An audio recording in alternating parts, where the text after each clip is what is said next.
ಸಿ.ಜೆ. ರಾಯ್ ಅವರ ಆತ್ಮಹತ್ಯೆ ಈಗಾಗಲೇ ಇಡೀ ದೇಶಾದ್ಯಂತ ಒಂದು ಸಂಚಲನವನ್ನು ಸೃಷ್ಟಿ ಮಾಡಿದೆ.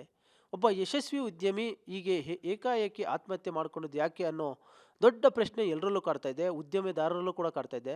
ನಮ್ಮ ಜೊತೆಗೆ ಇದ್ರ ಬಗ್ಗೆ ಮಾತಾಡೋದಕ್ಕೆ ಕೆ.ಜಿ.ಎಫ್. ಬಾಬು ಅವರಿದ್ದಾರೆ. ಅವರು ಕೂಡ ಯಶಸ್ವಿ ಉದ್ಯಮಿಯಾಗಿದ್ದಾರೆ. ಆದರೆ ಅವ್ರಿಗೂ ಒಂದಷ್ಟು ಆತಂಕ ಇದೆ ಈ ಒಂದು ಘಟನೆಯಿಂದಾಗಿ. ಅವ್ರ ಜೊತೆನೇ ಮಾತಾಡೋಣ. ನಮ್ಮ ಜೊತೆಗಿದ್ದಾರೆ ಕೆ.ಜಿ.ಎಫ್. ಬಾಬು ಅವರೇ, ನಮಸ್ಕಾರ. ನಮಸ್ಕಾರ, ನಮಸ್ಕಾರ ಸರ್, ನಮಸ್ಕಾರ. ಈಗ ಸಿ.ಜೆ. ರಾವ್ ಅವರ ಆತ್ಮಹತ್ಯೆ ಏನಿದೆ, ನಿಜಕ್ಕೂ ಇಡೀ ದೇಶದಲ್ಲಿ ಒಂದು ಸಂಚಲನ ಸೃಷ್ಟಿ ಮಾಡ್ತಾ ಇದೆ. ಒಬ್ಬ ಯಶಸ್ವಿ ಉದ್ಯಮಿ, ಸಾವಿರಾರು ಕೋಟಿ ಒಡೆಯ, ಯಾವುದೇ ಕಷ್ಟ ಇಲ್ಲ, ಇಂಥವ್ರು ಈ ರೀತಿಯಾಗಿ ಆತ್ಮಹತ್ಯೆ ಮಾಡ್ಕೊಂಡಾಗ ಸಮಾಜ ಎಲ್ಲೋ ಒಂದು ಕಡೆ ಒಂದು ರೀತಿ ಈಗ ಭಯ, ಈ ರೀತಿ ಉದ್ಯಮಿದಾರರು ಆದರೆ ಏನಪ್ಪ, ದುಡ್ಡಿರೋರು ಯಾಕೆ ಈ ರೀತಿ ಅದರ ಒಂದು ಪ್ರಶ್ನೆ ಶುರುವಾಗಿದೆ. ನಿಮ್ಮ ಪ್ರಕಾರ ಸಿ.ಜೆ. ರಾಯ್ ಅವ್ರಿಗೆ ಏನಾಗಿರ್ಬೋದು ಅಂತ, ಒಬ್ಬ ಯಶಸ್ವಿ ಉದ್ಯಮಿ ಆಗಿದ್ರು ಕೂಡ? ಸರ್, ನಾನು ಒಂದು ಎಕ್ಸಾಂಪಲ್ ಹೇಳ್ತೀನಿ. ಡಾಕ್ಟರ್ ಸಿದ್ಧಾರ್ಥ್ ಅವರು ನಮ್ಮ ಕರ್ನಾಟಕಕ್ಕೆ ಒಂದು ಶಕ್ತಿ. ಒಂದು ಒಂದು ಕಾಫಿ ಡೇ ಅಂತ ಕಂಪ್ನಿ ತಂದು 10,000 ಎಕರೆ ಮೇಲೆ ಅವ್ರ ಹತ್ರ ಲ್ಯಾಂಡ್ ಇತ್ತು. ಅವ್ರು ದುಡ್ದು ಅದನ್ನು ಉಳಿಸ್ಕೊಳ್ಳೋಕ್ಕೆ ಅವ್ರಿಗಾಗಿಲ್ಲ. ಯಾಕೆ ಅಂತೇಳಿದ್ರೆ, ನಮ್ಮ ಹತ್ರ ಕೋಟಿ ಸಂಪಾದನೆ ಮಾಡಬೇಕಂದ್ರೆ 1 ಕೋಟಿವರೆಗೂ ನಮಗೆ ತೊಂದರೆ ಇದೆ. 1,000 ರೂಪಾಯಿ ಸಂಪಾದನೆ ಮಾಡಬೇಕಂತ ಕಷ್ಟ, 10,000 ಸಂಪಾದನೆ ಮಾಡೋದ್ರಿಂದ ಇನ್ನೂ ಕಷ್ಟ, ಲಕ್ಷ ಮಾಡಬೇಕಂದ್ರೆ ತಿಂಗಳುಗಳಾಗತ್ತೆ, ಕೋಟಿ ಮಾಡಬೇಕಂದ್ರೆ 10 ವರ್ಷ ತಗೊಳುತ್ತೆ ಒಂದು ಸಾಮಾನ್ಯ ಮನುಷ್ಯಕ್ಕೆ. ಅದು ಈ ಬಿಸ್ನೆಸ್ ಮೆನ್ಗಳಿಗೆ, ನನ್ನಂಥವರು, ಸಿ.ಜೆ. ರಾಯ್ ಅಂತವರು, ಡಾಕ್ಟರ್ ಸಿದ್ಧಾರ್ಥ್ ಸಾಹೇಬ್ರವರು, ಇವರೆಲ್ಲ ಏನಂದರೆ ಕಷ್ಟಪಂತು ಇಲ್ಲಿ ಈ ತಲೆಯಿಂದ ಅವ್ರು ಯೂಸ್ ಮಾಡಿಕೊಂಡು ಇಲ್ಲಿವರೆಗೂ ಬಂದಿರೋದು. ಇಲ್ಲಿ ಬೇಕಾಗಿರೋದೇನು, ಕಷ್ಟಪಡಬೇಕು, ಅದನ್ನು ದುಡಿಬೇಕು, ಅದನ್ನು ದುಡ್ಡಕ್ಕೆ ದುಡ್ಡು ಹೆಂಗೆ ಮಾಡಬೇಕಂತ ಅದಕ್ಕೆ ತಲೆ ಇರಬೇಕು. ಆದ್ದರಿಂದ ನಾನೊಂದು ಅನ್ಎಜುಕೇಟೆಡ್ ಆಗಿದ್ದು ಇವತ್ತೊಂದು 7,000 ಕೋಟಿ ಡಿಕ್ಲೇರ್ ಮಾಡ್ತೀನಂದರೆ ಅದು ಯಾರಿಗೂ ನಾನು ಮೋಸ ಮಾಡಿ, ಯಾವ ಬ್ಯಾಂಕ್ಗೂ ಕೊಳ್ಳೆ ಮಾಡಿ, ಯಾವ ಬ್ಯಾಂಕ್ಗೂ ಮೋಸ ಮಾಡಿ ನಾನು ಈ ಲೆವೆಲ್ಗೆ ಬಂದಿಲ್ಲ. ಅದೇ ಥರ ಡಾಕ್ಟರ್ ಸಿದ್ಧಾರ್ಥ್ ಅವ್ರು ಕಷ್ಟಪಟ್ಟು ಅವರು ತಲೆ ಯೂಸ್ ಮಾಡಿ ಆ ಲೆವೆಲ್ಗೆ ಬಂತು. ಅದನ್ನು ಹೋಗ್ತಾ ಹೋಗ್ತಾ ಕೋಟಿಗೆ 100 ಕೋಟಿ ಆಗುತ್ತೆ, 100 ಕೋಟಿಗೆ 1,000 ಕೋಟಿ ಆಗುತ್ತೆ, 1,000 ಕೋಟಿಗೆ 10,000 ಕೋಟಿ ಆಗುತ್ತೆ, 10,000 ಕೋಟಿಗೆ 1,00,000 ಕೋಟಿ ಆಗುತ್ತೆ. ಇದು ದುಡ್ಡು ಮಾಡೋಕ್ಕೆ ಏನು ಸುಲಭ ಅಲ್ಲ, ಕೋಟಿವರೆಗೂ ಕಷ್ಟ. ಕೋಟಿಗೆ 100 ಕೋಟಿ ಮಾಡೋದು ಕಷ್ಟ ಅಲ್ಲ. ಆ ಥರ ನಾವು ಈಗ ಬೆಳೆಸ್ಕೊಂಡು ಇಲ್ಲಿ ಬಂದಿದ್ದೀವಿ. ಒಂದು ಡಾಕ್ಟರ್ ಸಿದ್ಧಾರ್ಥ್ ಅವ್ರಿಗೆ ಕಲ್ಕೊಂಡ್ಬಿಟ್ಟಿದ್ದೀವಿ, ಅದು ಹೋಗಲಿ. ಆಮೇಲೆ ಇವಾಗ ಡಾಕ್ಟರ್ ರಾಯ್ ಅಂತ ಪಾಪ ಅವನು ಒಂದು ಕರ್ನಾಟಕಕ್ಕೆ ಒಂದು ಅಸೆಟ್ಟು. ಸಿದ್ಧಾರ್ಥ್ ಅವರು ಒಂದು ಕರ್ನಾಟಕಕ್ಕೆ ಒಂದು ಅಸೆಟ್ಟು, ಕೆ.ಜಿ.ಎಫ್. ಬಾಬು ಒಂದು ಕರ್ನಾಟಕಕ್ಕೆ ಒಂದು ಅಸೆಟ್ಟು. ಯಾಕಂದರೆ ಹೈಯೆಸ್ಟ್ ಟ್ಯಾಕ್ಸ್ ಪೇಯರಲ್ಲಿ ನಾವೆಲ್ಲ ಇರೋದು. ಈಗ ಇದರಲ್ಲಿ ನಾನು ನಿಮಗೆ ಇದು ಸ್ವಲ್ಪ ಸ್ಟ್ರಾಂಗಾಗಿ ಹೇಳ್ತೀನಿ. ನಾನು ಯಾರ ಮೇಲೂ ಅವ್ರಿಗೆ ಕಂಪ್ಲೇಂಟ್ ಮಾಡ್ತಾಯಿಲ್ಲ. ನನಗೆ ಇನ್ಕಮ್ ಟ್ಯಾಕ್ಸಲ್ಲಿ ನಾನು 100 ಕೋಟಿ ಸಂಪಾದನೆ ಮಾಡಿದ್ರೆ, 100 ಕೋಟಿ ಸಂಪಾದನೆ ಮಾಡಿ ವರ್ಷಕ್ಕೆ 100 ಕೋಟಿ ನನಗೆ ಸಂಪಾದನೆ ಆಗುತ್ತಂದರೆ ಅದರಲ್ಲಿ ಶಾರ್ಟ್ ಟೈಮ್ ಕ್ಯಾಪಿಟಲ್ ಗೇನ್ ಅಂತೇಳ್ಬಿಟ್ಟು 30% ಟ್ಯಾಕ್ಸು ಪ್ಲಸ್ ಅದಕ್ಕೆ ಸರ್ಚಾರ್ಜು 3% ಸರ್ಚಾರ್ಜ್ಗಳು ಬರುತ್ತೆ. ಬಂದು 33 ಕೋಟಿ ನಾವು ಸರ್ಕಾರಕ್ಕೆ ನಾವು ಕಷ್ಟಪಟ್ಟು ದುಡಿದು ರಾತ್ರಿ ಹಗಲು ಒಂದು ಮಾಡಿ ರೌಡಿಗಳು ಬೆದರಿಸ್ತಾರೆ, ಲ್ಯಾಂಡ್ ಆರ್ಡ್ರುಗಳು ಬೆದರಿಸ್ತಾರೆ, ಊರಿನವ್ರುಗಳು ಬೆದರಿಸ್ತಾರೆ. ಇದೆಲ್ಲ ಮಾಡಿ ನಾವೆಲ್ಲ ರೆಡಿ ಮಾಡಿಕೊಂಡು ಅದ್ರ ಮೇಲೆ ನಮಗೆ ಒಂದು ಲ್ಯಾಂಡ್ ತಗೊಂಡು ಅದು ಡೆವಲಪ್ ಮಾಡಬೇಕಂದ್ರೆ ಏನೇನು ಸಮಸ್ಯೆಗಳು ಬರುತ್ತೆ ಗೊತ್ತಾ? ನಾನು ಅದು ಆರಾಮಾಗಿ ಹೇಳ್ತೀನಿ ನಿಮಗೆ. ಸ್ವಲ್ಪ ಟೈಮ್ ತಗೊಳ್ತೀನಿ, ಬೇಜಾರು ಮಾಡ್ಕೋಬೇಡಿ. ಅಲ್ಲ, ಈಗ ಪ್ರಕರಣದ ಬಗ್ಗೆ ಅಲ್ಲೇ ಬರ್ತಾಯಿದ್ದೀನಿ ನಾನು. ಒಂದು ಲ್ಯಾಂಡ್, ಒಂದು 10 ಎಕರೆ ಲ್ಯಾಂಡ್ ತಗೊಂಡಿವಿ, ಒಂದು ಲೇಔಟ್ ಮಾಡಬೇಕು, ಒಂದು ಅಪಾರ್ಟ್ಮೆಂಟ್ ಮಾಡಬೇಕಂದ್ರೆ ಫಸ್ಟ್ ಏನಾಗುತ್ತೆ, ಆ ಊರಿನವ್ರು ಲೋಕಲ್ ಲೀಡರ್ಸ್ ಅವರು ರೌಡಿಗಳಲ್ಲಿ, ಅವರು ನನ್ನ ಲ್ಯಾಂಡ್ ಬರುತ್ತೆ, ನಿಮ್ಮ ಲ್ಯಾಂಡ್ ಬರುತ್ತೆ ಅಂತೇಳ್ಬಿಟ್ಟು ಹಳೆ ಕೇಸುಗಳು ಓಪನ್ ಮಾಡಿ, ಏನೋ ಅಲ್ಲಿ DC ಆಫೀಸಲ್ಲಿ, ತಾಲೂಕು ಆಫೀಸಲ್ಲಿ ಏನೋ ಮ್ಯಾನೇಜ್ ಮಾಡಿ ಅಲ್ಲಿ ತಗೊಂಡು ಬಂದು ಅಲ್ಲಿ ಫಿಟ್ಟಿಂಗ್ ಇಡ್ತಾರೆ. ಲ್ಯಾಂಡಲ್ಲಿ ಹೋಗಿದಾಗ ಅವ್ರಿಗೆಲ್ಲ ಕಾಂಪ್ರಮೈಸ್ ಮಾಡ್ತೀವಿ. ಕಾಂಪ್ರಮೈಸ್ ಮಾಡಿ ಅದು ಏನೋ ಮಾಡಿ ಅವ್ರಿಗೇನೋ ಕೊಟ್ಟು ಆಮೇಲೆ ಅಲ್ಲಿ ಕೆಲಸ ಸ್ಟಾರ್ಟ್ ಮಾಡ್ತೀವಿ. ಆ ಕೆಲಸ ಸ್ಟಾರ್ಟ್ ಮಾಡಿ ಪ್ಲ್ಯಾನ್ ಶ್ಯಾಂಕ್ಷನ್ ಮಾಡಿ ಆ ಬಿಲ್ಡಿಂಗ್ಗೆ ಮೇಲೆ ಸ್ಟಾರ್ಟ್ ಮಾಡೋಕ್ಕೆ ಹೋದಾಗ ಇದೆಲ್ಲ ಸಮಸ್ಯೆಗಳು ಬರುತ್ತೆ. ಅದು ನಮಗೆ ಇದು ಬೆನಿಫಿಟ್ ಹೇಳ್ತೀನಿ ಕೇಳಿ. ಏನೇನು ಇದರಲ್ಲಿ ಪ್ರಾಫಿಟ್ ಇದೆ ಅಂತ ಹೇಳ್ತೀನಿ. ಇದು ಜನಗಳಿಗೆ ಗೊತ್ತಾಗಬೇಕು. ನಾವು ಒಂದು ಲ್ಯಾಂಡು 1 ಎಕರೆ 5 ಕೋಟಿಗೆ ತಗೊಳ್ತೀವಿ. 5 ಕೋಟಿಗೆ ತಗೊಂಡ್ರೆ ಅದನ್ನು BDA ಪರ್ಮಿಷನ್ ತಗೊಂಡು ಆ ಬಿಲ್ಡಿಂಗ್ ಕಟ್ಟಿದ್ರೆ ಅದೇ ಲ್ಯಾಂಡ್ ನಮಗೆ 50 ಕೋಟಿ ಆಗುತ್ತೆ. ಹೆಂಗೆ? 5 ಕೋಟಿ ಲ್ಯಾಂಡು, 15 ಕೋಟಿ ಅದು ಕನ್ಸ್ಟ್ರಕ್ಷನ್ ಮಾಡೋ ಕಾಸ್ಟು ವಿತ್ ಗ್ಲ್ಯಾಂಡ್ ಶ್ಯಾಂಕ್ಷನ್ ಎಲ್ಲ ಸೇರಿ 20 ಕೋಟಿ ನಮಗೆ ಕಾಸ್ಟಿಂಗ್ ಬೀಳುತ್ತೆ. ನಮಗೆ ಸಂಪಾದನೆ ಎಷ್ಟಾಗುತ್ತೆ? 30 ಕೋಟಿ ಪರ್ ಎಕರ್ಗೆ. 10 ಎಕರೆಗೆ ಎಷ್ಟಾಯಿತು? 300 ಕೋಟಿ ಲಾಭ ಬರುತ್ತೆ. 300 ಕೋಟಿ ಲಾಭ ಬಂದರೆ ಅದರಲ್ಲಿ 100 ಕೋಟಿ ಟ್ಯಾಕ್ಸ್ ಕಟ್ತೀವಿ. ಇನ್ಕಮ್ ಟ್ಯಾಕ್ಸ್, ಕ್ಯಾಪಿಟಲ್ ಗೈನ್ ಅಂತ ಹೇಳ್ಬಿಟ್ಟು ಕಟ್ತೀವಿ. 100 ಕೋಟಿ 100 ಕೋಟಿ ಉಳಿತದೆ, 200 ಕೋಟಿ ಉಳಿತದೆ. ಹೆಂಗೆ ದುಡ್ಡನವ್ರು ಆಗ್ತಾರಂತ ನಾನು ನಿಮ್ಗೆ ಹೇಳ್ತಾ ಇರೋದು. ಕಷ್ಟಗಳು ಇದೆ, ಆದರೆ ಪ್ರಾಫಿಟೂ ಇದೆ. ಅದರಲ್ಲಿ ಇವತ್ತು ದಿವಸಕ್ಕೆ ಈ ಆಧಾರ್ ಕಾರ್ಡ್ ಲಿಂಕ್ ಆಗಿದೆ. ಸಬ್ ರಿಜಿಸ್ಟರಲ್ಲಿ ಒಂದು ಸೈಟು, ಒಂದು ಮನೆ, ಒಂದು ಫ್ಲ್ಯಾಟು ತಗೋಬೇಕಂದ್ರೆ ಅದಕ್ಕೆ ಆಧಾರ್ ಕಾರ್ಡ್ ಲಿಂಕ್ ಆಗಿರುತ್ತೆ. ಇವಾಗ ನಂಬರ್ 2 ದುಡ್ಡು ಬ್ಲ್ಯಾಕ್ ಮನಿಲಿ ನಡೆಯಲ್ಲ. ಯಾಕಂದರೆ ನೀವೇ ಒಂದು ಫ್ಲ್ಯಾಟ್ ನನ್ನ ಹತ್ರ ತಗೊಂಡ್ರಿ ಅಂದರೆ ಅದಕ್ಕೆ 1 ಕೋಟಿ ರೂಪಾಯಿ ಫ್ಲ್ಯಾಟ್ ತಗೊಂಡ್ರೆ ಅದಕ್ಕೆ ನೀವು ಏನು ಮಾಡ್ತೀರಾ? ಲೋನ್ಗೆ ಹೋಗ್ತೀರಾ. ಲೋನ್ ನಿಮಗೆ 60% ಲೋನ್ ಕೊಡ್ತಾರೆ, 60 ಲಕ್ಷ. ಆ ಲೋನ್ ತಗೊಳ್ಳೋಕ್ಕೆ ನನ್ನ ಹತ್ರ ಫ್ಲ್ಯಾಟ್ ತಗೊಂಡು ಆ ಲೋನ್ ತೀರ್ಸೋಕ್ಕೆ ನಿಮಗೆ 10 ವರ್ಷ ಆಗುತ್ತೆ. EMI ಕಟ್ಕೊಂಡು ಹೋಗ್ತೀರಾ. ಅದರಲ್ಲಿ ಈ ಥರ ಅದರಲ್ಲಿ ಮೋಸಗಾರರೂ ಇದ್ದಾರೆ. ಬಿಲ್ಡರ್ ಸರ್ಕಲಲ್ಲಿ 90% ಫ್ರಾಡ್ಗಳು ಇದ್ದಾರೆ. 10% ನನ್ನಂಥವರು, ರಾಯಂಥವರು ಒಳ್ಳೆಯವರು ಇದ್ದಾರೆ.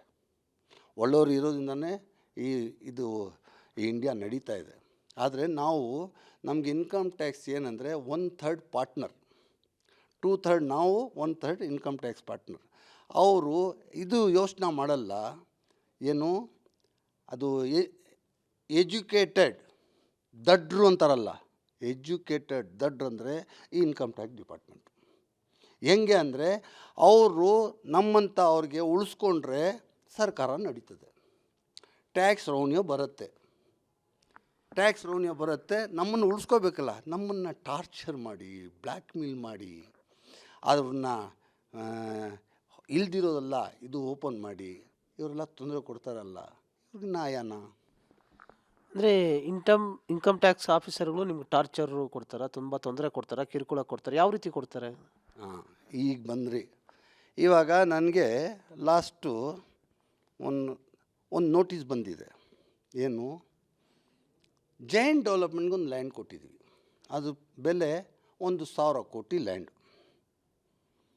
ಅದಕ್ಕೆ ನಾವು ತಗೊಂಡಿರೋದು ಎಷ್ಟು ಅಂತೇಳಿದ್ರೆ, ನಾವು ಗೋರ್ಮೆಂಟಿಂದ ಪರ್ಚೇಸ್ ಮಾಡಿರೋ ಲ್ಯಾಂಡ್ ಟೋಟಲ್ ಇದ್ದರೆ ಒಂದು 30 ಕೋಟಿಗೆ ತಗೊಂಡಿರ್ತೀನಿ. ಅದಕ್ಕೆ ಜೈನ್ ಡೆವಲಪ್ಮೆಂಟ್ ಕೊಟ್ಟರೆ ನಮಗೆ 1,000 ಕೋಟಿ ಬರುತ್ತೆ. ಯಾವಾಗ ಬರುತ್ತೆ? ಬಿಲ್ಡಿಂಗ್ ಕಟ್ಟಿದ ಮೇಲೆ, ಆ ಬಿಲ್ಡಿಂಗ್ನ ಮಾರಾಟ ಮಾಡಿದ್ಮೇಲೆ, ಸೇಲ್ ಮಾಡಿದ್ರೆ. ಇನ್ಕಮ್ ಅಂದರೆ ಏನು? ಟ್ಯಾಕ್ಸ್ ಅಂದರೆ ಏನು? ಇನ್ಕಮ್ ಬಂದರೆ ಟ್ಯಾಕ್ಸ್, ಅದಕ್ಕೆ ಇನ್ಕಮ್ ಟ್ಯಾಕ್ಸ್ ಅಂತಾರೆ. ಅದಕ್ಕೆ ಆ ದುಡ್ಡನ್ನು ಇವ್ರು ಹೆಂಗೆ ಬ್ಲ್ಯಾಕ್ ಮೇಲ್ ಮಾಡ್ತಾರಂದರೆ, ಇವಾಗ ಮೇನ್ ಇಶ್ಯೂಗೆ ಬಂದಿದ್ದೀನಿ ನಾನು. ಸಿದ್ಧಾರ್ಥ ಅವ್ರದ್ದು ಬಿಡಿ, ಮತ್ತು ಡಾಕ್ಟರ್ ಸಿದ್ಧಾರ್ಥ ಅವ್ರದ್ದು ಬಿಡಿ, ರಾಯ್ ಅವ್ರದ್ದು ಬಿಡಿ, ಇವಾಗ ನಂದು ತಗೊಳ್ಳಿ. ಇದನ್ನು ನಮಗೆ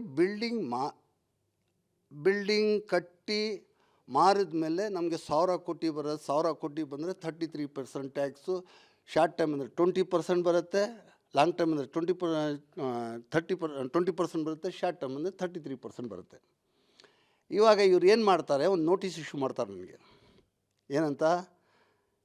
ಟ್ರಾನ್ಸ್ಫರ್ ಆಫ್ ರೈಟ್ಸ್. ನಾನು ಯಾವಾಗ ಜೈನ್ ಡೆವಲಪ್ಮೆಂಟ್ಗೆ ಎಂಟ್ರಿ ಆಗಿ ಅವನಿಗೆ ರಿಜಿಸ್ಟ್ರ್ ಕೊಡ್ತೀನಿ, ಆವತ್ತಿಂದ ನೀನು ಟ್ಯಾಕ್ಸ್ ಪೇ ಮಾಡಬೇಕು ಅಂತೇಳ್ಬಿಟ್ಟು ನನಗೊಂದು ನೋಟಿಸ್ ಕೊಡ್ತಾರೆ. ನಾನು ಹೋಗಿ ಅಲ್ಲಿ ಕೇಳ್ತೀನಿ, ಏನು ಸರ್ ಇದು ದಡ್ರನಾಗೆ ಹೇಳ್ತಾ ಇದ್ದೀರಾ? ಇದು ಪ್ರಾಪರ್ಟಿ ಬಂದರೆ, ದುಡ್ಡು ಬಂದರೆ ನಿಮಗೆ ಟ್ಯಾಕ್ಸ್ ಕಟ್ಟಬೇಕು, ದುಡ್ಡೇ ಬಂದಿಲ್ಲ ಅಂದರೆ ಟ್ಯಾಕ್ಸ್ ಎಲ್ಲಿಂದ ಬರುತ್ತೆ ಸರ್ ಅಂತ ಕೇಳ್ತೀನಿ ಅವ್ರಿಗೆ. ಕೇಳಿದ್ರೆ ಕಾನೂನು ಹಂಗೆ ಇದೆ, ನಾನು ಕೊಟ್ಟಿದ್ದೀನಿ, this is my order, you go to appeal. ಏನು ಹೇಳ್ತಾನೆ ಅವನು? This is my order, you go to appeal. Appeal ಹೋಗ್ಬೇಕಂದ್ರೆ ಏನು ಮಾಡಬೇಕು? 20% ಕಟ್ಟಬೇಕು. 131 ಕೋಟಿಗೆ 20% ಅಂದರೆ 23 ಕೋರ್ಸ್ ಕಟ್ಟಬೇಕು. 23 ಕೋರ್ಸ್ ಕಟ್ಟಿ ನಾನು ಅಪೀಲ್ಗೆ ಹೋಗೋಕ್ಕಾಗತ್ತಾ? ಆಗಲ್ಲ. ನಾನು ಅಲ್ಲಿ ಅವ್ರಿಗೆ ಇಲ್ಲ ಸರ್ ಏನಾಗುತ್ತೋ ಆಗಲಿ ನೋಡೋಣ ಅಂತೇಳ್ಬಿಟ್ಟು ಬರ್ತೀನಿ. ನನಗೆ ನೋಟಿಸ್ ಮೇಲೆ ನೋಟಿಸ್ ಬರುತ್ತೆ, ನೋಟಿಸ್ ಮೇಲೆ ನೋಟಿಸ್ ಬರುತ್ತೆ. ಆಮೇಲೆ ನಾನು ಎಲೆಕ್ಷನ್ ಕಂಟೆಸ್ಟ್ ಮಾಡ್ತೀನಿ. ಎಲೆಕ್ಷನ್ ಕಂಟೆಸ್ಟ್ ಮಾಡಿದಾಗ ನಂದು ಉಮ್ರಾ ಚಾರಿಟಬಲ್ ಫೌಂಡೇಶನ್ ಅಂತ ಒಂದು ಟ್ರಸ್ಟ್ ಇದೆ. ಆ ಟ್ರಸ್ಟ್ಗೆ ನಾನು ಒಂದು ಗೊಟ್ಟಿಗಿರದಲ್ಲಿ ಒಂದು ಲ್ಯಾಂಡು 111 ಕೋಟಿಗೆ ಮಾರ್ತೀನಿ. ಮಾರಿಬಿಟ್ಟು ಆ ದುಡ್ಡಲ್ಲಿ ತಗೊಂಡು ಬಂದು ಚಾರಿಟಿ ಕೊಡ್ತೀನಿ. ಗೊಟ್ಟಿಗೆರೆ ಸರ್ವೆ ನಂಬರ್ 61 111 ಕೋಟಿಗೆ ಮಾರಿ ಆ ದುಡ್ಡಲ್ಲಿ ಬಂದು ಸ್ಕಾಲರ್ಶಿಪ್ ಮಕ್ಕಳಿಗೆ ಎಜುಕೇಷನ್ಗೆ ಅಂತೇಳ್ಬಿಟ್ಟು ಸ್ಕಾಲರ್ಶಿಪ್ಪು ಫಸ್ಟ್ ಸ್ಟಾರ್ಟ್ ಮಾಡೋಣ ನಾವು ಇಂಡಿಯಾದಲ್ಲಿ. ನನ್ನನ್ನು ನೋಡಿ ಬೇರೆ ಎಲ್ಲರೂ ಉದ್ಯಮಿಗಳು ಬಿಲ್ಡರ್ಗಳು ಎಲ್ಲ ಹೆಲ್ಪ್ ಮಾಡ್ತಾರೆ ಅಂತೇಳ್ಬಿಟ್ಟು ಆ ಚಾರಿಟಿ ಓಪನ್ ಮಾಡಿ ನಾನು ಖುದ್ದಾಗೆ ಕೊಟ್ಟರೆ ಅಪರಾಧ ಅಂತಾರೆ. ನಮ್ಮ ಚಾರ್ಟರ್ಡ್ ಅಕೌಂಟ್ ಹೇಳ್ತಾನೆ, ಸರ್ ನೀವು ಖುದ್ದಾಗೆ ನಿಮ್ಮ ಡೈರೆಕ್ಟಾಗಿ ನೀವು ಕೊಡೋಕ್ಕಾಗಲ್ಲ, ಇದು ಟ್ರಸ್ಟ್ ಮುಖಾಂತರ ನೀವು ಕೊಡಬೇಕು ಅಂತಾನೆ. ನನ್ನ ಟ್ರಸ್ಟ್ ಮುಖಾಂತರ ಕೊಟ್ರಿ, ಆಮೇಲೆ ಅದಕ್ಕೆ ನೋಟಿಸ್ ಕೊಟ್ಟರು ಇಲ್ಲ. ಈಗ CJ ರಾಯ್ ಅವ್ರಿಗೆ ಈ ರೀತಿ ಯಾರಿಗೆ ಕಾರಣ ಏನು? ಆ ಟ್ರಸ್ಟ್ ಮುಖಾಂತರ ನಾನು ಕೊಡ್ತೀನಿ. ನನ್ನ ಮೇಲೆ 8 ಕೇಸ್ ರಿಜಿಸ್ಟರ್ ಮಾಡ್ತಾರೆ. ಹೆಂಗೆ 8 ಕೇಸ್ ರಿಜಿಸ್ಟರ್ ಮಾಡಿ ಆ ಟ್ಯಾಕ್ಸ್ ಕಟ್ಟಿರೋ ಹಣ 111 ಕೋಟಿಗೆ ಟ್ಯಾಕ್ಸ್ ಕಟ್ಟಿರೋ ಹಣನ ಅವ್ರು ಏನು ಮಾಡ್ತಾರೆ, ನನಗೆ ಇನ್ನೊಂದು ಟೈಮ್ ಟ್ಯಾಕ್ಸ್ ಕಟ್ಟಿ ಅಂತೇಳ್ಬಿಟ್ಟು ಇವಾಗ ನೋಟಿಸ್ ಕೊಟ್ಟಿದ್ದಾರೆ. ಆ ಟ್ರಸ್ಟ್ ಮಾಡಿದ್ದಾರೆ, ನನಗೆ ಇಲ್ದಿರೋದು ತೊಂದರೆಗಳು ಕೊಟ್ಟಿದ್ದಾರೆ. ಆದರೆ ನಾನು ಟ್ಯಾಕ್ಸ್ ಕಟ್ಟಿರೋ ದುಡ್ಡಿಗೆ ಒಂದು ಟೈಮ್ ಟ್ಯಾಕ್ಸ್ ಕೊಡೋಕ್ಕೆ ಅವ್ರಿಗೆ ಟ್ಯಾಕ್ಸ್ ಕಟ್ಟಿಸ್ಕೊಳ್ಳೋಕ್ಕೆ ಅವ್ರಿಗೆ ಇದು ಇದೆ, ಪವರ್ ಇದೆ. ಸೆಕೆಂಡ್ ಟೈಮ್ ಅದೇ ಟ್ಯಾಕ್ಸ್ ಕಟ್ಟಿರೋ ದುಡ್ಡಿಗೆ ಸೆಕೆಂಡ್ ಟೈಮ್ ಟ್ಯಾಕ್ಸ್ ಕಟ್ಟಿ ಅಂತಾರಲ್ಲ, ಇದಕ್ಕೆ ಹೆಂಗೆ? ಯಾರು ಕೇಳಬೇಕು ನ್ಯಾಯ ಇದು? ಎರಡನೇ ಸಲ ತಗೊಳ್ಳೋಕ್ಕಾಗತ್ತಾ? ಒಂದು ಸಲ ಟ್ಯಾಕ್ಸ್ ಕಟ್ಟಿದಾರಲ್ಲ, 111 ಕೋಟಿಗೆ ನಾನು ಟ್ಯಾಕ್ಸ್ ಕಟ್ಟಿರೋ ದುಡ್ಡು, ಆದ್ದರಿಂದ ನಾನು ಚಾರಿಟಿಗೆ ಕೊಟ್ಟಿದ್ದೀನಿ. ಚಾರಿಟಿ ಕೊಟ್ಟು ಮಕ್ಕಳಿಗೆ, ಬಡವ್ರ ಮಕ್ಕಳಿಗೆ ಇದಕ್ಕೆಲ್ಲ ನಾನು ಆ ದುಡ್ಡನ್ನ ಯೂಸ್ ಮಾಡಿದ್ದೀನಿ. ಮನೆಗಳು 300 ಮನೆ ಕಟ್ಕೊಟ್ಟಿದ್ದೀನಿ. 2 ಲಕ್ಷ ಮಕ್ಕಳಿಗೆ ಸ್ಕಾಲರ್ಶಿಪ್ ಕೊಟ್ಟಿದ್ದೀನಿ, ಅದು ವೈಟಲ್ಲಿ ಚೆಕ್ಕಲ್ಲಿ ಕೊಟ್ಟಿದ್ದೀನಿ. ಕೊಟ್ಟಿದ್ಮೇಲೆ ನನಗೆ ಈ ಥರ ತೊಂದರೆಗಳು ಬಂದಿದೆ. ಇವಾಗ ಟ್ಯಾಕ್ಸ್ ಕಟ್ಟಿರೋ ದುಡ್ಡಕ್ಕೆ ಇನ್ನೂ ಒಂದು ಟೈಮ್ ಟ್ಯಾಕ್ಸ್ ಕಟ್ಟಿ ಅಂತಾರಲ್ಲ, ಎಂಥ ಬೇಕು ಫಿರ್ತಾನೋ. ಯಾರು ಆ ರೀತಿ ಮಾಡ್ತಿದ್ದೆ? ಇವಾಗ ನನ್ನ ಹತ್ರ ನೋಟಿಸ್ ಬಂದಿದೆ. ಇದು ಇಂಥ ಚಿಕ್ಕ ಸಮಯದಲ್ಲಿ ಟೈಮ್ ಕಡಿಮೆ ಇದೆ, ಅದರಲ್ಲಿ ನೀವು ನನ್ನ ಹತ್ರ ಎಮರ್ಜೆನ್ಸಿ ಪಾಯಿಂಟ್ ಹೇಳಿ, ಪಾಯಿಂಟ್ ಟು ಬಿ ಪಾಯಿಂಟ್ ಹೇಳಿ. ಈಗ ರಾಯ್ ಇನ್ಸಿಡೆಂಟ್ಗೂ ನಿಮ್ಗೆ ಯಾವ ರೀತಿ ಅವರು ನಿಮಗೂ ಅದೇ ರೀತಿಯಾಗಿ ಅಂದರೆ ಈಗ ರಾಯ್ ಅವರು ಸಾವಿಗೆ ಕಾರಣ ಇನ್ಕಮ್ ಟ್ಯಾಕ್ಸ್ ಆಫೀಸರ್ಸ್ ಅಂತ ನೀವು ಹೇಳ್ತಿದ್ದೀರಾ? ಎಸ್ ಸಿದ್ಧಾರ್ಥ್, ಡಾಕ್ಟರ್ ಸಿದ್ಧಾರ್ಥ್ ಅವ್ರಿಗೆ ಸಹಾಯಕ ಕಾರಣ ಇನ್ಕಮ್ ಟ್ಯಾಕ್ಸ್ ಆಫೀಸರ್ಗಳು. ಮತ್ತು ಡಾಕ್ಟರ್ ರಾಯ್ ಸತ್ತಿರೋ ಕಾರಣ ಇನ್ಕಮ್ ಟ್ಯಾಕ್ಸ್ನವರು. ನಾಳೆ ನಾನು ಸತ್ರೇನು ಅದಕ್ಕೆ ಕಾರಣ ಇನ್ಕಮ್ ಟ್ಯಾಕ್ಸ್ನವರೇ. ನನಗೂ ಇದು ಮೂರನೇ ಇದು. ನಾನು ಒಂದು ದಿವಸ ಸತ್ತರೆ ನನಗೆ ಯಾರಿಲ್ಲ, ನನಗೆ ಯಾರ್ಯಾರು ನೋಟಿಸ್ ಕೊಟ್ಟು ನನಗೆ ಹಿಂಸೆ ಕೊಟ್ಟಿದ್ದಾರೆ, ಯಾರ್ಯಾರು ನನಗೆ ಟಾರ್ಚರ್ ಮಾಡ್ತಾ ಇದ್ದಾರೆ, ಅವ್ರ ಬಗ್ಗೆ ನಾನು ಸೂಸೈಡ್ ನೋಟ್ ಬರೆದೇ ಸಾಯ್ತೀನಿ. ಇದು ಸತ್ಯ. ನಾನೇನು ಗಾಳಿಯಲ್ಲಿ ಮಾತಾಡೋ ಮನುಷ್ಯ ಅಲ್ಲ, ಏನಿದ್ರು ಯಾವನಿಗೂ ಎದುರಿಸೋವನು ಅಲ್ಲ. ಇವಾಗ ನಾನು ನಿಮಗೆ ಸ್ಟೇಟ್ಮೆಂಟ್ ಕೊಟ್ಟಿದ್ದೀನಿ. ನಾಳೆ ನನಗೆ ನೋಟಿಸ್ ಬಂದರೆ, ನಾಳೆ ನೋಟಿಸ್ ಬಂದು ನನಗೆ ಏನಾದರೂ ತೊಂದರೆಗಳು ಕೊಟ್ಟರೆ ಅವ್ರ ಮೇಲೆ ಸೂಸೈಡ್ ನೋಟ್ ಬರೆದ್ಬಿಟ್ಟೆ ಸಾಯ್ತೀನಿ. ಇದು ಭಾಳ ಜಾಸ್ತಿ ಆಗೋಯ್ತು. ಅಂದರೆ ನೀವು ಅಷ್ಟು 100% ರೀತಿಯಲ್ಲಿ ಹೇಳ್ತಾ ಇದ್ದೀರಾ. ಈಗ ರಾಯ್ ಅವರ ಸಾವಿಗೆ ಇನ್ಕಮ್ ಟ್ಯಾಕ್ಸ್ ಆಫೀಸರ್ ಯಾವ? ಎಸ್, ಏನವರು ಪೊಲೀಸ್ ಡಿಪಾರ್ಟ್ಮೆಂಟು ಆದರೆ ಎನ್ಕ್ವೈರಿ ಇದ್ರೂ ಅದಕ್ಕೆ ಸುಧಾರಿಸ್ಕೋಬೋದು, ಅದಕ್ಕೆ ರಿಪ್ಲೈ ಕೊಡ್ಬೋದು. ಇನ್ಕಮ್ ಟ್ಯಾಕ್ಸ್ ಟಾರ್ಚರ್ನ ತಡ್ಕೊಳ್ಳೋಕ್ಕಾಗಲ್ಲ. ಅವ್ರು ಏನು ಹೇಳ್ತಾರೆ ಗೊತ್ತಾ? ಅಸೆಸ್ಮೆಂಟ್ ಆಗಿರುತ್ತೆ, ಅಸೆಸ್ಮೆಂಟ್ ಆಗಿ 30 ವರ್ಷದ್ದು. ಇವಾಗ 30 ವರ್ಷದಿಂದ ಏನು ಮಾಡಿದ್ಯಾ, ನಿನ್ನ ಸೋರ್ಸ್ ಆಫ್ ಇನ್ಕಮ್ ಏನು ಅಂತ ಕೇಳ್ತಾರೆ. ಆದರೆ ಇಷ್ಟಕ್ಕೆ ಮುಂದೆ ಬಂದಿರೋರೆಲ್ಲ ನಮಗೆ ಅಸೆಸ್ಮೆಂಟ್ ಮಾಡಿಕೊಡೋದ್ರಲ್ಲ ಕಳ್ಳರು. ಇವಾಗ ನೋಟಿಸ್ ಕೊಡೋವರೇ ಇವಾಗ ಅವರೇ ಟ್ಯಾಲೆಂಟೆಡ್ ಆಫೀಸರ್ಸು ಅಂತ ಅಲ್ಲ. ಏನು ಒನ್ ಟೈಮ್ ಡಿಕ್ಲೇರ್ ಆಯಿತು, ಒನ್ ಟೈಮ್ ಅಸೆಸ್ಮೆಂಟ್ ಆಯಿತು, ಕ್ಲೋಸ್. ಸೆಕೆಂಡ್ ಟೈಮ್ ಅದನ್ನು ರೀಓಪನ್ ಮಾಡೋಕ್ಕೆ ಬರುತ್ತಾ? ರೀಓಪನ್ ಮಾಡಿ 30 ವರ್ಷದ್ದು ಸೋರ್ಸ್ ಆಫ್ ಇನ್ಕಮ್ ಕೇಳ್ತಾರಲ್ಲ, ಬ್ಯಾಲೆನ್ಸ್ ಶೀಟ್ ಕೊಡು, ಬ್ಯಾಂಕ್ ಸ್ಟೇಟ್ಮೆಂಟ್ ಕೊಡು, ನಿನ್ನ ಹತ್ರ ಪ್ರಾಪರ್ಟಿ ಲಿಸ್ಟ್ ಕೊಡು. ಎಲ್ಲ ಕೊಟ್ಟ ಮೇಲೆ ಅದಕ್ಕೆ ಒಂದು ಆರ್ಡ್ರ್ ಪಾಸ್ ಮಾಡೋಕ್ಕೆ ಏನು ಪವರ್ ಕೊಟ್ಟಿದ್ದಾರೆ ಅವ್ರಿಗೆ. ಒಂದು ಅಸೆಸಿಂಗ್ ಆಫೀಸರು ಆಫೀಸರ್ಗೆ 300% ಪೆನಾಲ್ಟಿ ಹಾಕೋಕ್ಕೆ ಅವ್ರಿಗೆ ಪವರ್ಸ್ ಕೊಟ್ಟಿದ್ದಾರೆ. ಹೆಂಗೆ ರೀ ಬದುಕಬೇಕು ನಾವು? 1 ಕೋಟಿಗೆ 3 ಕೋಟಿ ಪೆನಾಲ್ಟಿ, ಡಿಲೇ ಪೇಮೆಂಟ್ಗೆ 24% ಇಂಟ್ರೆಸ್ಟ್. ಡಿಲೇ ಪೇಮೆಂಟ್ಗೆ 24% ಇಂಟ್ರೆಸ್ಟ್. ಯಾವ ಕಾಲದಲ್ಲಿ ಇದ್ದೀವಿ ರೀ? ಏನು ಬ್ಲ್ಯಾಕ್ ಮೇಲಾ ಇದು? 24% ಇಂಟ್ರೆಸ್ಟ್ ಎಷ್ಟಾಗುತ್ತೆ ಗೊತ್ತಾ? 3 ವರ್ಷಕ್ಕೆ ಡಬಲ್ ಆಗಿಬಿಡುತ್ತೆ. 100 ಕೋಟಿಗೆ 300 ಕೋಟಿ ಟ್ಯಾಕ್ಸ್ ಬಂದುಬಿಡುತ್ತೆ. ಅದಕ್ಕೆ 300% ಟ್ಯಾಕ್ಸು ಎಲ್ಲಿ ಉಳಿತದೆ? ಇವಾಗ 131 ಕೋಟಿಗೆ ನನಗೆ ನೋಟಿಸ್ ಕೊಟ್ಟಿದ್ದಾರೆ.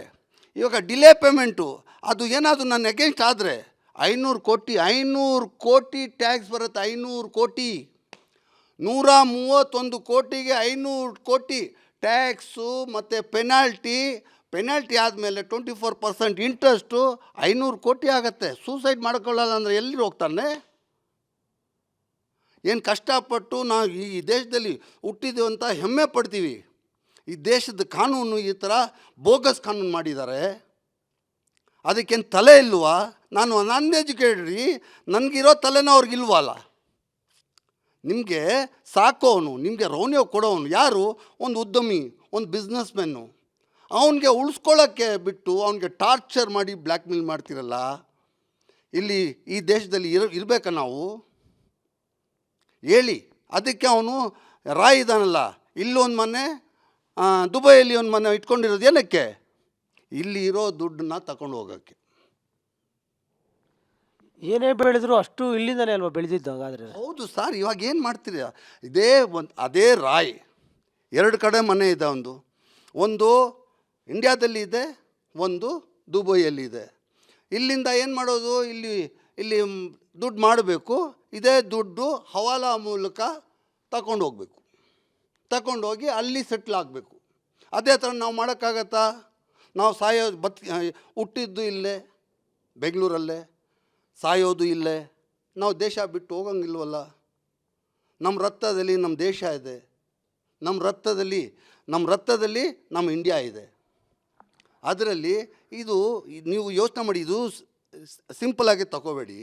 ನಾನು ಹೇಳೋದ್ರಲ್ಲಿ ಎಲ್ಲದಲ್ಲಿನೂ ಅರ್ಥ ಇದೆ. ತೆರಿಗೆ ವಂಚನೆ ಆಗಬಾರ್ದು ಅಂತ ಕಾನೂನು ರೂಪಿಸಿರೋದು. ಇಲ್ಲ ಯಾರೋ ಒಂದಷ್ಟು ಅಧಿಕಾರಿಗಳು ನೀವು ಹೇಳಿದಾಗ ಏನಾರ ಬ್ಲಾಕ್ ಮೇಲ್ ಮಾಡ್ಬೋದು, ಎದುರಿಸೋದು, ಟಾರ್ಚರ್ ಕೊಡ್ಬೋದು. ಹೌದು. ಆದರೆ ಕಾನೂನು ಈ ಒಂದು ತೆರಿಗೆ ವಂಚನೆ ಆಗಬಾರ್ದು ಅನ್ನೋ ನಿಟ್ಟಿನಲ್ಲಿ ಮಾಡೋದ್ರಿಂದ ಏನು ಕಾನೂನು 100 ಕೋಟಿಗೆ 300 ಕೋಟಿ ಪೆನಾಲ್ಟಿ ಹಾಕೋ ಕಾನೂನಾ? 300 ಕೋಟಿ ಆದಮೇಲೆ 24% ಇಂಟ್ರೆಸ್ಟ್ ಹಾಕೋದು ಕಾನೂನಾ? ಎಲ್ರಿಗೂ ಉಳಿತಾನೆ ಜನ? ಮನುಷ್ಯ ಎಲ್ಲಿ ಉಳಿತಾನೆ? ನಾನು ಸ್ವಲ್ಪ ಕೋಪದಲ್ಲಿ ಮಾತಾಡ್ತಾ ಇದ್ದೀನಿ, ಅದರಲ್ಲಿ ಸತ್ಯಾಂಶ ಇರುತ್ತೆ.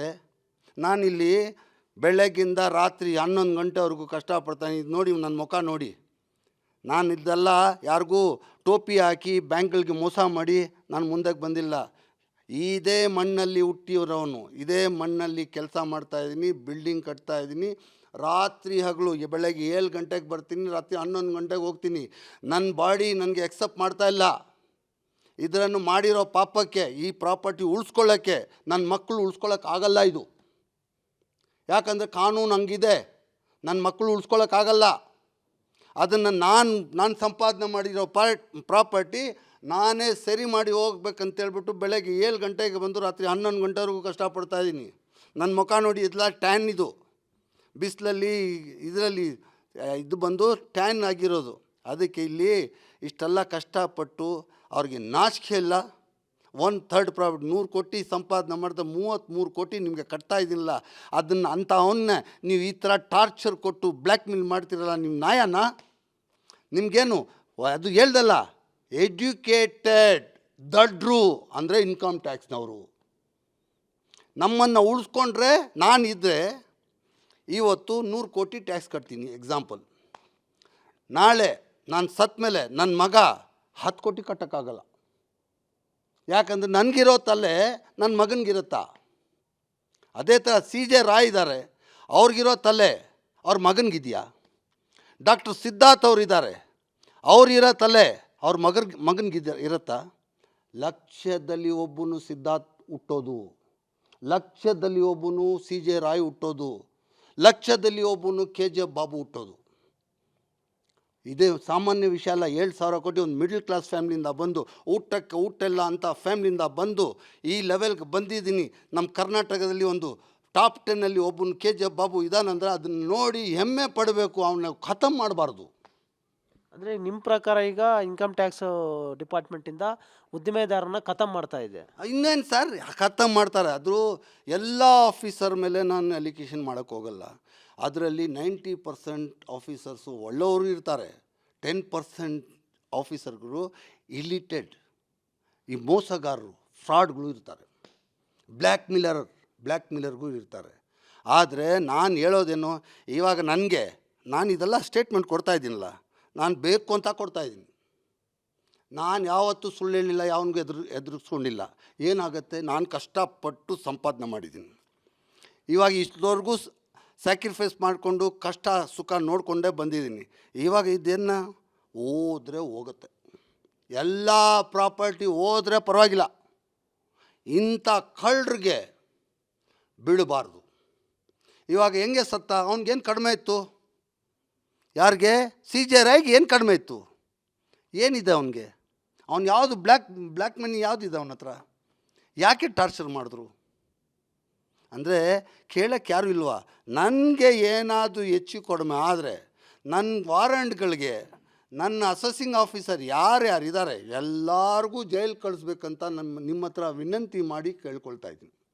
ನಾನೊಂದು ಬಡವ್ರಿಗೆ ಸಹಾಯ ಮಾಡಿದ್ದು, 2 ಲಕ್ಷ ಮಕ್ಕಳಿಗೆ ನಾನು ಸ್ಕಾಲರ್ಶಿಪ್ ಕೊಟ್ಟಿದ್ದು ತಪ್ಪ?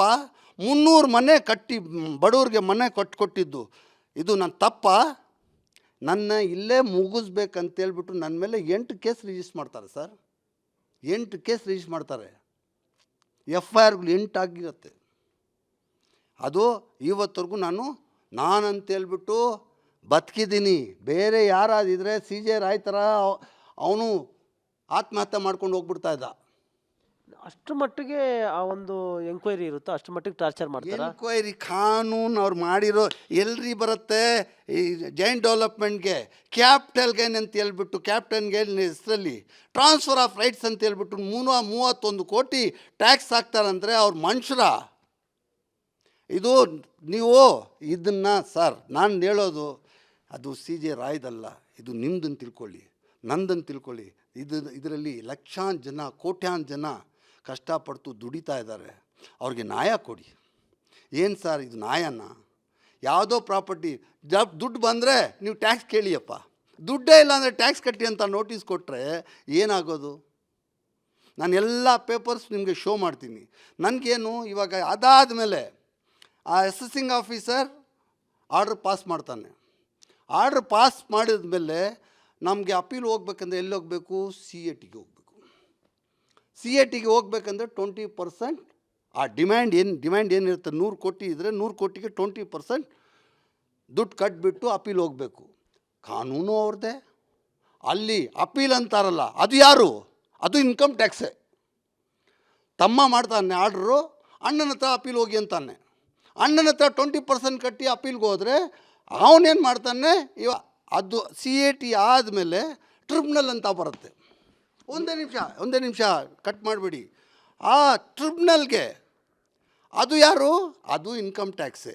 ಯಾಕೆಪ್ಪ ನೀವು ಡೈರೆಕ್ಟಾಗಿ ಹೈಕೋರ್ಟ್ಗೆ ಕಳಿಸಲ್ಲ ನಮಗೆ?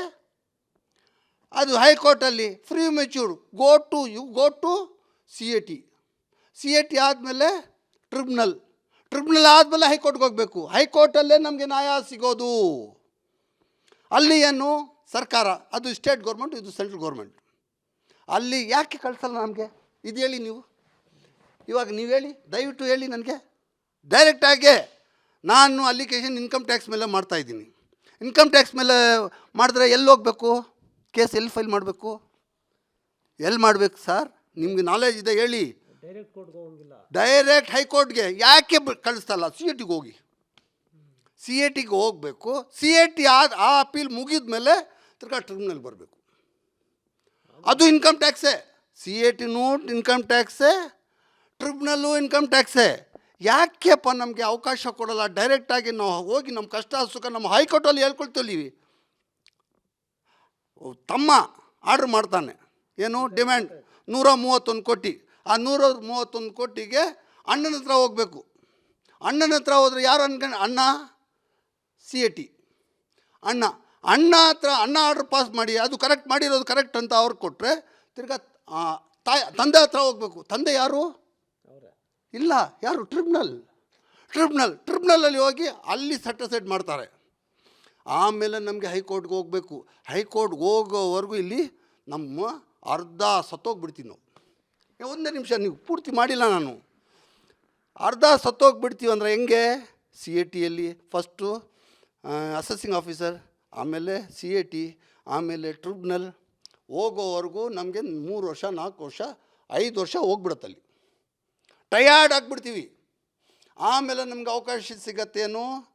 ಹೈಕೋರ್ಟ್ಗೆ ಅಪೀಲ್ ಹೋಗೋಕ್ಕೆ. ಹೈಕೋರ್ಟಲ್ಲಿ ನಮಗೆ ನ್ಯಾಯ ಸಿಗತ್ತೆ. ಏನಯ್ಯ ಈ ಥರ ಟಾರ್ಚರ್ ಮಾಡ್ತೀರಾ ಅಂತ. ಅವರು ಏನು ಮಾಡ್ತಾರೆ, ಅಲ್ಲಿ ಹೋದರೆ ಅಲ್ಲಿ ಸೀನಿಯರ್ ಕೌನ್ಸಿಲ್ಗಳು ಇರ್ತಾರೆ, ನಮ್ಮ ಅಡ್ವೊಕೇಟ್ಗೆ ಮಾತಾಡೋಕ್ಕೂ ಬಿಡೋಲ್ಲ. ಆದರೆ ನಮಗೆ ನ್ಯಾಯ ಸಿಗೋದು ಎಲ್ಲಂದರೆ ಹೈಕೋರ್ಟಲ್ಲೇ ನಮಗೆ ನ್ಯಾಯ ಸಿಗೋದು. ನ್ಯಾಯ ಸಿಗೋವರೆಗೂ ನಾವು ಅರ್ಧ ಸತ್ತೋಗ್ಬಿಡ್ತೀವಿ ಇಲ್ಲಿ. ಇಂಥ ದೇಶದಲ್ಲಿ ನಮಗೆ ಏನು ಮಾಡಬೇಕು? ಗನ್ನಲ್ಲಿ ಅವನು CJ ರಾಯ್ ಸುಟ್ಬಿಟ್ಟಲ್ಲ, ಸತ್ತೋದಲ್ಲ, ಸೂಸೈಡ್ ಮಾಡ್ಕೊಂಡಲ್ಲ, ಅಲ್ಲಿ ನೀವು ಇನ್ಕಮ್ ಟ್ಯಾಕ್ಸ್ನವರು ನೀವೇ ನಮಗೆ ಗುಂಡಾಗ್ಬಿಟ್ಟು ಪಿಸ್ಟೋಲ್ ಇಟ್ಟು ಹೊಡೆದ್ಬಿಡಿ. ಈಗ ದೇಶದಲ್ಲಿ ಅಂತ ಇದ್ದಾರೆ ಸಾವಿರಾರು ಉದ್ಯಮದಾರರು ಯಶಸ್ವಿಯಾಗಿ ದೇಶದಲ್ಲಿ ನಡೆಸ್ತಾ ಇದ್ದಾರೆ. ಹೌದು. ಅವ್ರಿಗೆ ಯಾರಿಗೂ ಆತಂಕ ಇಲ್ವಾ ಇದು? ಅದೇ ಅಲ್ಲಿ ಬಂದ್ರಿ. Very good, valid point.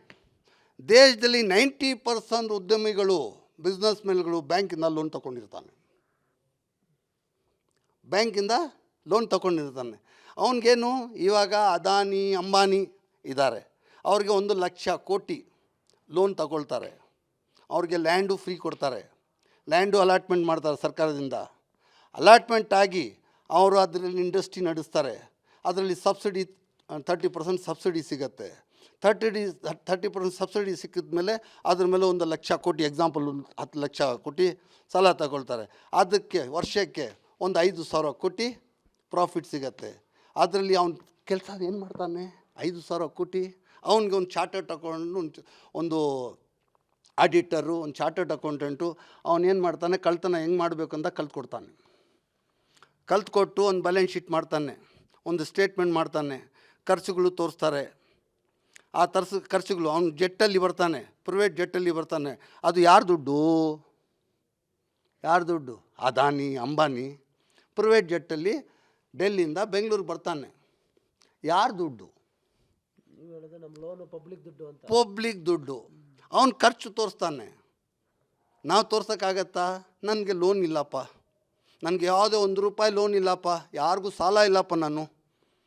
ಇವಾಗ ನಾವು ಕಷ್ಟಪಟ್ಟು ಬ್ಯಾಂಕಲ್ಲಿ ಸಾಕಬೇಕಂತೇಳ್ಬಿಟ್ಟು ನಾವು ಕಷ್ಟಪಡ್ತೀವಿ. ಇವ್ರು ಏನು ಮಾಡ್ತಾರೆ? 1 ಲಕ್ಷ ಕೋಟಿ ತಗೊಂಡು ಅದರಲ್ಲಿ ಒಂದು ವರ್ಷಕ್ಕೆ 5,000 ಕೋಟಿ ಪ್ರಾಫಿಟ್ ತೋರಿಸ್ತಾರೆ. ಅದರಲ್ಲಿ ಪ್ರಾಫಿಟ್ ತೋರಿಸಿ ಖರ್ಚುಗಳು ಎಷ್ಟು ತೋರಿಸ್ತಾರೆ? 4,800 ಕೋಟಿ ಖರ್ಚುಗಳು ತೋರಿಸ್ತಾರೆ. ಖರ್ಚುಗಳು ತೋರಿಸಿ ಟ್ಯಾಕ್ಸ್ ಕಟ್ಟೋದು ಎಷ್ಟಕ್ಕೆ? ಬರೀ 200 ಕೋಟಿಗೆ ಟ್ಯಾಕ್ಸ್ ಕಟ್ತಾರೆ. 15 ವರ್ಷ ಸಬ್ಸಿಡಿ ಟೈಮ್ ಎಷ್ಟು ವರ್ಷ ಇರುತ್ತೆ? 15 ವರ್ಷ. 15 ವರ್ಷ ಆದಮೇಲೆ ಆ lease hold property free hold ಆಗುತ್ತೆ. ಈ ಸಬ್ಸಿಡಿ ಪೀರಿಯಡ್ವರೆಗೂ ಆ ಪ್ರಾಪರ್ಟಿ ಆ ಕಂಪನಿ ಪ್ರಾಫಿಟ್ ಇಲ್ಲಿ ನಡೀತದೆ. ಸಬ್ಸಿಡಿ ಪೀರಿಯಡ್ ಆದ ತಕ್ಷಣ ಆ ಕಂಪನಿ ಡಮಾರನ ಬಿದ್ದೋಗುತ್ತೆ, ಲಿಕ್ವಿಡೇಷನ್ಗೆ ಹೋಗುತ್ತೆ. ಲಿಕ್ವಿಡೇಷನ್ದ ಹೋಗಿ ನಮ್ಮಂಥವ್ರು ಹೋಗಿ ಆ್ಯಕ್ಷನಲ್ಲಿ ಪರ್ಚೇಸ್ ಮಾಡ್ತಾನದು.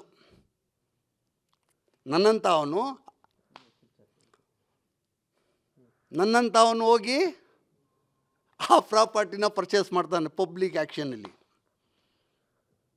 ತಗೊಂಡು. ಅಂಥ ಪ್ರಾಪರ್ಟಿನೇ ಈ ಮಾಲ್, ಈ ಪ್ರಾಪರ್ಟಿಗೆಲ್ಲ ನಾನು ತಗೊಂಡಿದ್ದೀವಲ್ಲ, ಹಂಗೆ ಲಿಕ್ವಿಡೇಷನಲ್ಲಿ ಬಂದು ಕ್ಲೋಸ್ ಆಗಿರೋ ಕಂಪ್ನಿಗಳೇ ನಾವು ಇದು ತಗೊಂಡು ಈ ಲೆವೆಲ್ಗೆ KGF ಬಾಬು 7,000 ಕೋಟಿಗೆ ಬಂದಿರೋದು ಆ ಲೆವೆಲಿಂದ. ಈ IT ಟಾರ್ಚರ್ ಅಂತ ಹೇಳ್ತಾ ಇದ್ರೆ, IT ಟಾರ್ಚರಿಂದ ಯಾವತ್ತಾದರೂ ಬೇಸತ್ತು ಏನಾದರೂ ದುಡುಕು ನಿರ್ಧಾರ ತಗೊಳಕ್ಕೆ ಹೋಗಿದ್ರಾ? ಇದೇ 3 ವರ್ಷ ಮುಂದೆ ED ರೇಡು ಆಯಿತು, IT ರೇಡು ಆಯಿತು. ಆವಾಗ ನಾನು ಇದೇ CJ ರಾಯ್ ಥರ ನಾನು ಮಾಡ್ಕೊಳಕ್ಕೆ ಹೋದೆ.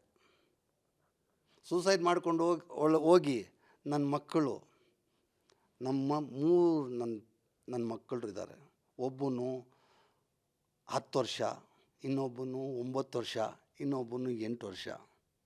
ಅವ್ರ ಮುಖ ನೋಡಿಬಿಟ್ಟು ನಾನು ಆ ಸೂಸೈಡ್ ಮಾಡೋದನ್ನು ಬಿಟ್ಟು ಇವಾಗ ಬದುಕಿದ್ದೀನಿ.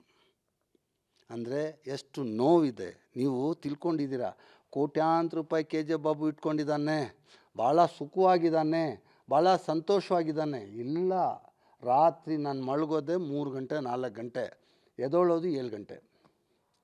ನಾನು ಸುಖವಾಗಿಲ್ಲ. ಇವಾಗೇನು ಮಾಡಿಬಿಟ್ಟಿದ್ದೀನಿ, ಇದನ್ನು ಉಳಿಸ್ಕೋಬೇಕು. ಆ ಮಕ್ಕಳ ಮುಖ ಆದರೂ ನೋಡಿ ಉಳಿಸ್ಕೊಳ್ಳೋಣ ಅಂತೇಳ್ಬಿಟ್ಟು ಉಳಿಸ್ಕೊಳ್ತಾ ಇದ್ದೀನಿ. ಇದು ಬಂದಿರೋ ದುಡ್ಡು, ನಾನು ಇದರಲ್ಲಿ 1/3 ದುಡ್ಡು ನನ್ನ ಹತ್ರ ಇರೋದು ನಾನು ಬಡವ್ರಿಗೆ ಕೊಡಬೇಕು. ಮನೆಗಳು 10,000 ಮನೆಗಳು ಕಟ್ಕೊಡ್ಬೇಕಂತ ಡಿಸೈಡ್ ಮಾಡ್ಕೊಂಡಿದ್ದೀನಿ. ನಾನು ಯಾವತ್ತೂ ಸುಳ್ಳು ಹೇಳಿಲ್ಲ. ನಾನು ಯಾರಿಂದನೂ 1 ರೂಪಾಯಿ ಸಂಪಾದನೆ ಅಲ್ಲ, ಮಾಡಿಲ್ಲ. ಇದೇ ವಾಹಿನಿಯಲ್ಲಿ ಹೇಳಿದ್ದೀರಾ ಚಿಕ್ಕಪೇಟೆಗೆ ಅರ್ಧ ಆಸ್ತಿ ಕೊಡ್ತೀನಿ ಅಂತ. ಹೌದು, ಹೇಳ್ತಾ ಇದ್ದೀನಲ್ಲ ನಾನು. ಇವತ್ತು ಎಲ್ಲಿ ಚೇಂಜ್ ಆಗಿದ್ದೀನಿ? ಚಿಕ್ಕಪೇಟೆಲ್ಲ ಈಗ ಬೆಂಗಳೂರಲ್ಲಿ ನನ್ನ ಅಣ್ಣ ತಮ್ಮಂದರು ಎಲ್ಲಿದ್ದಾರೆ, ಶಿವಾಜಿನಗರ ಆಗಲಿ ಚಿಕ್ಕಪೇಟೆ ಆಗಲಿ, ಇಲ್ಲೆಲ್ಲ ಎಷ್ಟು ಬಡವರು ಇದ್ದಾರೆ. ಅವ್ರಿಗೆಲ್ಲ ನಾನು ಸಹಾಯ ಮಾಡಬೇಕು. ಆದರೆ MLA ಕಂಟೆಸ್ಟ್ ಮಾಡಿ ನಾನು MLA ಆಗಬೇಕಂತ ಆಸೆ ಇಲ್ಲ ನನಗೆ. ನಾನು ಆ ಕನಸು ಹೋಗ್ಬಿಡ್ತು. ಯಾಕೆ?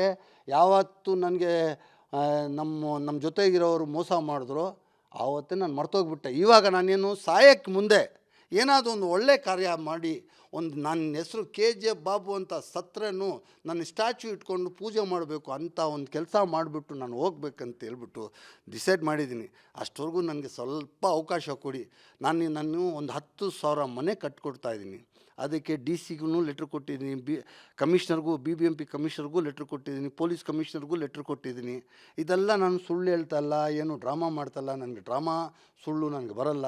ನನಗೆ ಇದು ನಾನು ಹೇಳೋದಲ್ಲ, ಸತ್ಯ. ಅದಕ್ಕೆ ನಿಮ್ಮ ಮೀಡಿಯಾ ಅವರು ನನಗೆ ಒಂದು ಬೆನ್ನು ನಿಂತು, ನೀವು ದೇವ್ರ ಥರ ನನಗೆ ಹೆಸರು ಕೊಟ್ಟ ದೇವ್ರು ನೀವೆಲ್ಲ ನನಗೆ ಸಪೋರ್ಟ್ ಮಾಡಿ ಆ ಬಡವ್ರ ಮುಖ ನೋಡಿ ಅವ್ರಿಗೆಲ್ಲ ಇದು ಈ 10,000 ಮನೆಗಳು ಕಟ್ಕೊಡೋಕ್ಕೆ ನೀವೆಲ್ಲ ಸಹಾಯ ಮಾಡಬೇಕಂತ ನಾನು ವಿನಂತಿ ಮಾಡಿ ಕೇಳ್ಕೊಳ್ತಾ ಇದ್ದೀನಿ. ನಿಮ್ಮ ದುಡ್ಡು ನಿಮ್ಮ ಸಹಾಯ ಖಂಡಿತ ಮಾಡಿ. ಈಗ ಕೊನೆಯದಾಗಿ, ಈಗ CJ ರಾಯ್ ಅವರ ಒಂದು ಪ್ರಕರಣಕ್ಕೆ ಸಂಬಂಧಪಟ್ಟಂತೆ ನೀವೇನು ಸರ್ಕಾರಕ್ಕೆ ಮನವಿ ಮಾಡ್ತೀರಾ? ಸರ್ಕಾರಕ್ಕೆ ನಾನು ಮಾಡೋದೇನು, ನಮ್ಮ ಸಿದ್ದರಾಮಯ್ಯ ಸಾಹೇಬರಿಗೆ, ನಮ್ಮ DK ಶಿವಕುಮಾರ್ ಸಾಹೇಬರಿಗೆ, ಅವರೆಲ್ಲ ಈ ಕರ್ನಾಟಕಕ್ಕೆ ದೇವ್ರಂಥ ಮನುಷ್ಯ. ಇವ್ರಿಗೆಲ್ಲ ನಾನು ಹೇಳೋದಂದರೆ, ಈ ಸೆಂಟ್ರಲ್ ಗೌರ್ಮೆಂಟ್ನವ್ರಿಗೆ ಇದ್ರ ಮೇಲೆ ಇನ್ವೆಸ್ಟಿಗೇಷನ್ ಮಾಡಬೇಕು. ಇನ್ವೆಸ್ಟಿಗೇಷನ್ ಮಾಡಿ ಇದ್ರ ಮೇಲೆ ಬೇರೆ ಏನು CJ ರಾಯ್ದು ನಾನು ಚಾಲೆಂಜ್ ಆಗಿ ಹೇಳ್ತೀನಿ, CJ ರಾಯ್ದು ಬೇರೆ ಏನೂ ಇರೋದಿಲ್ಲ. ಇನ್ಕಮ್ ಟ್ಯಾಕ್ಸ್ ಟಾರ್ಚರಿಂದಾನೇ ಆ ಯಪ್ಪ ಸೂಸೈಡ್ ಮಾಡ್ಕೊಂಡಿದ್ದಾನೆ. ಇದು ಸತ್ಯ, ಇದು ಸತ್ಯ, ಇದು ಸತ್ಯ. ಬೇರೆ ಏನು ಎನ್ಕ್ವೈರಿ ಮಾಡಿದ್ರೂ ಏನು ಅವನ ಆಫೀಸಲ್ಲಿ ಸಿಗೋದಿಲ್ಲ. ಯಾಕಂದರೆ ಇದರಿಂದ ನಾನು ಬಂದಿದ್ದೀನಿ, ನನಗೆ ಗೊತ್ತಿರುತ್ತೆ. ನಾವೆಲ್ಲ ನಮ್ಮ ಹತ್ರ ವೈಟೇ ಇರೋದು, ಬ್ಲ್ಯಾಕ್ ಮನಿ ನಮ್ಮ ಯಾವ ಬಿಲ್ಡರ್ ಹತ್ರನೂ ಸಿಗೋದಿಲ್ಲ. ನಾವು ಒಂದು 1 ಕೋಟಿ ರೂಪಾಯಿ ನಮಗೆ ಸ್ಯಾಲ್ರಿ ಕೊಡಬೇಕಂದ್ರೂ ನಾವು ಬ್ಯಾಂಕಿಂದನೇ ಡ್ರಾ ಮಾಡಬೇಕು. ಇದು ನನ್ನ ರಿಕ್ವೆಸ್ಟ್ ಏನಂದರೆ, ನಮ್ಮ ಸಿದ್ದರಾಮಯ್ಯ ಸಾಹೇಬರಿಗೆ, ನಮ್ಮ DK ಶಿವಕುಮಾರ್ ಸಾಹೇಬರಿಗೆ ಇದ್ರ ಮೇಲೆ ತನಿಖೆ ಮಾಡಿ, ಇದರಲ್ಲಿ ತಪ್ಪು ಮಾಡಿದ್ದಾರೆ ಅವ್ರಿಗೆಲ್ಲ ಪನಿಷ್ಮೆಂಟ್ ಕೊಡಬೇಕು. ಇವತ್ತು CJ ರಾಯ್ಗಿದೆ, ನಾಳೆ KJ ಬಾಬುನು ಸೂಸೈಡ್ ಮಾಡ್ಕೊಳ್ತಾನೆ, ಇವರೇ ಕಾರಣ ಆಗ್ತಾರೆ. ಅದಕ್ಕೆ ನಮ್ಮ ದೇಶದಲ್ಲಿ, ನಮ್ಮ ಕರ್ನಾಟಕದಲ್ಲಿ ನಾವೆಲ್ಲ ಒಂದು ಅಸಟ್ಟು. ನನ್ನಂಥವ್ರು ಲಕ್ಷಾಂತರ ಜನ ಬಿಸ್ನೆಸ್ಮೆನ್ಗಳಿದ್ದಾರೆ, ಅವ್ರಿಗೆಲ್ಲ ರಕ್ಷಣೆ ಕೊಡಬೇಕು. ನಮ್ಮ ಸಿದ್ದರಾಮಯ್ಯ ಸಾಹೇಬರು, ನಮ್ಮ DK ಶಿವಕುಮಾರ್ ರಕ್ಷಣೆ ಕೊಡಬೇಕಂತ ನಾನು ವಿನಂತಿ ಮಾಡಿ ಕೇಳ್ಕೊಳ್ತಾ ಇದ್ದೀನಿ. ಜೈ ಹಿಂದ್, ಜೈ ಕರ್ನಾಟಕ, ನಮಸ್ಕಾರ. ಇದಿಷ್ಟು KGF ಬಾಬು ಅವರು ಹೇಳ್ತಾ ಇರೋದು. CJ ರಾಯ್ ಅವರ ಒಂದು ಪ್ರಕರಣ ಇದೆ, ಅದು ನಿಜಕ್ಕೂ ಕೂಡ ಇನ್ಕಮ್ ಟ್ಯಾಕ್ಸ್ ಅಧಿಕಾರಿಗಳ ಒಂದು ಪದೇ ಒತ್ತಡದಿಂದ ಆ ರೀತಿ ಆತ್ಮಹತ್ಯೆ ಮಾಡ್ಕೊಂಡಿದ್ದಾರೆ. ಮುಂದಿನ ದಿನಗಳಲ್ಲಿ ನನಗೂ ಕೂಡ ಆ ರೀತಿ ಆಗ್ಬೋದು. ಹೀಗಾಗಿ ದಯವಿಟ್ಟು ಇದ್ರ ಬಗ್ಗೆ ತನಿಖೆ ಮಾಡಬೇಕು. ಯಾಕಂದರೆ ಈ ರೀತಿಯಾಗಿ ಉದ್ದಿಮೆದಾರರಿಗೆ IT ಡಿಪಾರ್ಟ್ಮೆಂಟ್ ಪದೇ ಟಾರ್ಚರ್ ಆಗ್ತಾಯಿದೆ. ಇದನ್ನು ತಪ್ಪಿಸುವಂಥ ಕೆಲಸ ಮಾಡಬೇಕು, ಉದ್ದಿಮೆದಾರನ ಉಳಿಸ್ಕೊಳ್ಳುವಂಥ ಕೆಲಸ ಮಾಡಬೇಕು ಅಂತ ನೇರವಾಗಿ IT ಡಿಪಾರ್ಟ್ಮೆಂಟ್ ಮೇಲೆ ಒಂದು ಆರೋಪವನ್ನು ಮಾಡ್ತಾ ಇದ್ದಾರೆ. ಕ್ಯಾಮರಾ ಪರ್ಸನ್ ವಿಷ್ಣುವರ್ಧನ್ ಜೊತೆ ಶಿವರಾಜ್ ಕುಮಾರ್, TV9 ಬೆಂಗಳೂರು.